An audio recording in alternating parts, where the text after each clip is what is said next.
What is going on within Nigeria's southwest? Well, we are in a situation that our country is in a serious security threat. What is happening in most of the states now call for concern. We got an information on a very serious authority that we have been highly infiltrated in the southwest. There is already an infiltration. Infiltration. By who? By these terrorists in most of the communities in Yoruba land. You know, Kogi and Kwara, it's just like a buffer zones to southwest.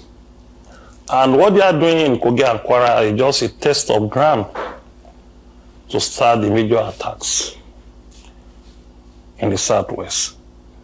The information in our disposal is that they want to attack Oyo, Ekiti, Ondo, and Lagos State.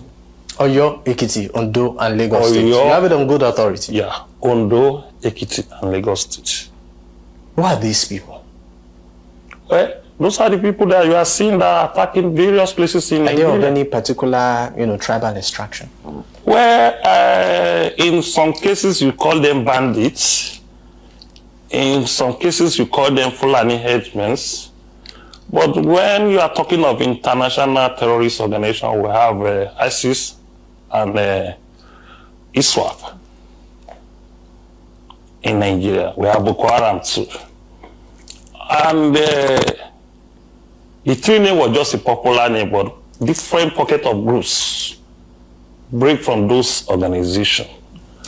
And I can tell you authoritatively that this thing is being coordinated by some foreigners. It goes beyond Nigerians.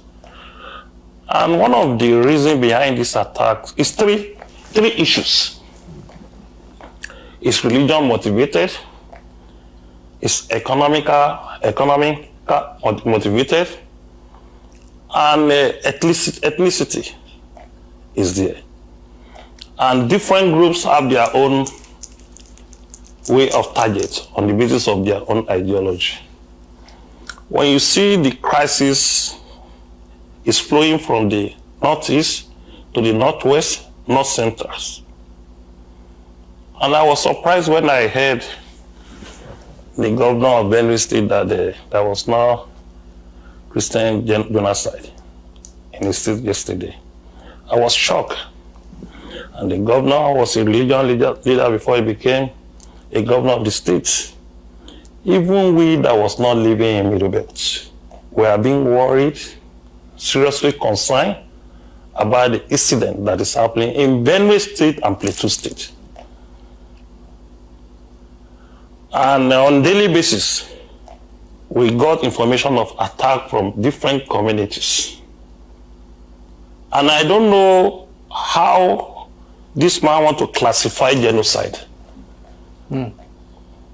When a race is attacking other race and try to wipe them out of the system or from the state or community, there is no way you classify it as genocide. We've just watched a video where the Gani Adams was talking about that the terrorists in Nigeria have issued a warning to the entire Yoruba race region that they are coming.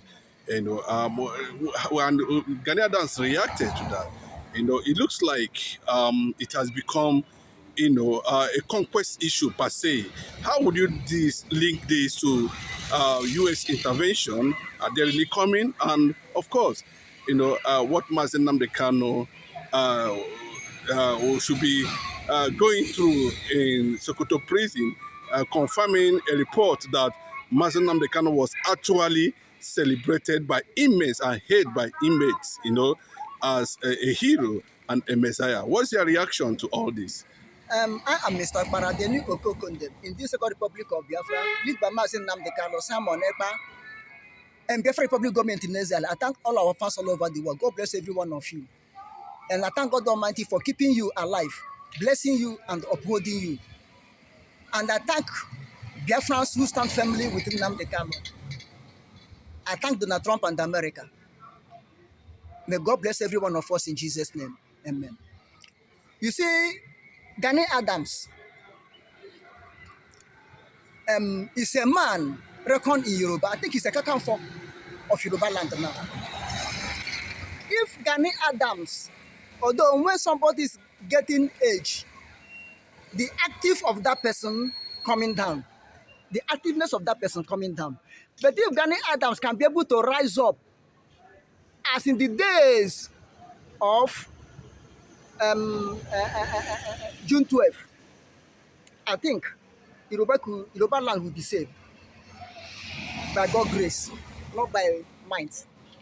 And if you watch Gani Adams, when Frederick Fashionme or so, who started OPC, was trying to play Jojo or trying to follow it in an elderly way, Gani Adams from nowhere, as a youth of that time, rise up in the feet and confronted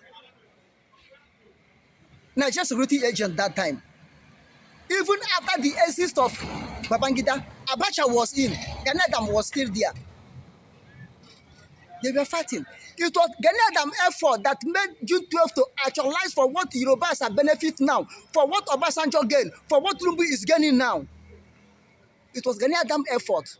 So if he can rise up in that way, and let all the whole Yorubas, both the Oba and everybody, supported him as they support him that time.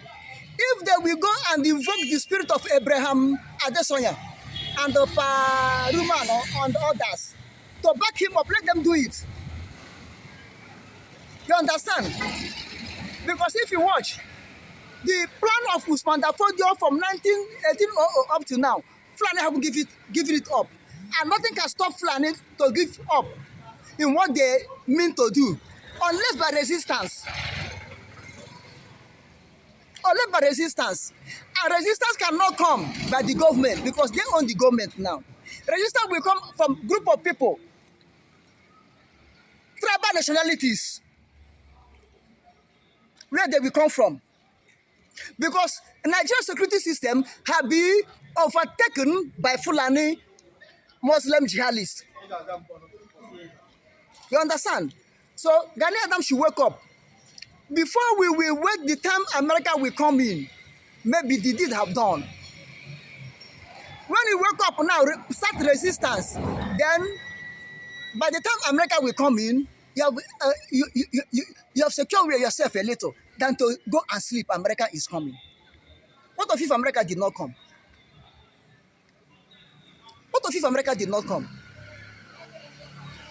And you know, Democrats, we are looking every loophole to frustrate Donald Trump Republican government. America may move in, come in, the Republican, because if America come, really want to flush out terrorists, and have the name of sponsor of terrorists, some American people may be involved, like Obama. Obama may directly or indirectly be involved. So people like this, and you know, Obama is still patrolling freely in America. They can use democratic system, cause riots in America to bring the government of Donald Trump to make it unstable. So I know that God will use somebody to help somebody, but we should not rely so much on America coming. Let us try to build defense for ourselves. Gani Adams have said it. He have said it. Let him rise up, mobilize his people. Because the people that are mobilizing us, Nnamdi Kanu and Simon Ekpa, have been sold out. Have been sold out. Okay, if you go to test, to S-Handle, there's something in the S-Handle, one shehu, somebody from North, Fulani, congratulating Igbo politicians, Igbo traditional rulers, and Igbo, congratulating them, and Igbo appointees in the federal government, congratulating them that well job done for Nnamdi Kanu, conviction of Nnamdi Kanu to be jailed. They have done well good job. I mean, why can't he congratulate Yoruba people? which means Nnamdi Kanu people sold him out because they feel that Nnamdi Kanu have influence in the whole Southeast South more than them. They feel that Nnamdi Kanu is the only person that will speak, people will hear. Their image is rubbishing. So they gang up because of personal ego to betray Nnamdi Kanu, to give him life imprisonment, which is almost death sentence. You know why Nigerian judiciary did not come out openly and pronounce death sentence? They were fearing the reaction, how it will be. This is why they give life imprisonment, death sentence on this guise of life imprisonment. Now, as rumor is flying up and down, that on Friday morning, they have took Nnamdi away to Sokoto. Why do they take him to Sokoto? The judge insisted that he should be taken to a protective, a prison, inside prison. Inside prison. That's what he's saying. Okay, prison inside prison. Which they should give him tough time, tough condition, tough treatment that he cannot bear. Maybe from there he will die off. Okay, prison inside prison. Do you know what you mean? Prison inside prison, which means as David wrote to Joab that she took Horiah to the fiercest battlefield and forsake him for him to be killed. Something like that. Now they take him to Sokoto. Do you know that Nnamdi Kanu will survive to that Sokoto? Sokoto, the home of bandits, the home of Fulani Caliphate that Nnamdi Kanu speak against. Nnamdi Kanu cry against. And all those Nnamdi Kanu spoke or cry for. And what happened now? Then you take him to the home of Fulani Caliphate, their headquarters, the home of bandits, the home of terrorists, the home of when they go and sign their register their name to keep him there. What if something happened now? I'm not saying it will happen or it will happen, but suggestion. What if something happened now, like a riot? Then the Fulani jihadists went there and killed Nnamdi Kanu and killed other people to cover up. What will you say? Nigerian government, they will say they're not the one that killed him. After all, they did not pronounce death sentence on him. What they pronounce on him is life imprisonment. Who went there and killed him? Bandits. They don't call them terrorists. They don't call them Fulani jihadists. Bandits.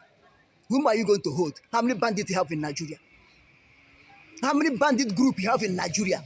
Whom are you going to hold? And each with different agenda. They have one agenda, not different agenda. As in operations. In operation, they operate different, but one goal to Islamatize the entire Nigeria and to Fulanization entire Nigeria. Okay, go to KB. The people with the kidnap in KB school, watch out, they are not Fulanis. They are indigenous of KB. They may be Muslim, but they may be indigenous of KB. They come against the indigenous people of Nigeria, whether you are Biafra or not. As far as you are still in this geographical location called Nigeria, they came against you. So is it that Nigeria unity is enabling them to operate? I need to understand what is, because I do not understand that whether they are capitalizing on the so-called unity of Nigeria because it allows them access to any part of the country. You saw what the impetus or the power of Fulani Muslim jihadists in Nigeria is from European Union.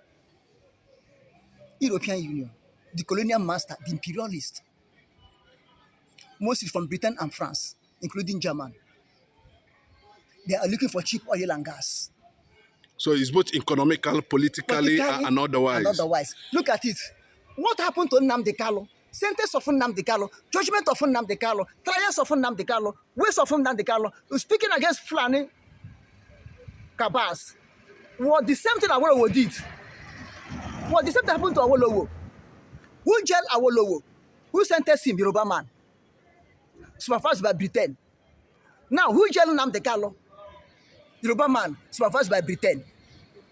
Now, the judge that judged Awolowo at the end said that my hands are tight. There's nothing I can do than to convince Awolowo to go to jail. Because British want it to be so. Even British sent the delegate to come and supervise. Nnamdi Kanu case, the same thing. British want it to be so. Why should Nnamdi Kanu say he's a British citizen? Up to today, British did not react. Where is our citizen? Rather, it was Kenya that reacted.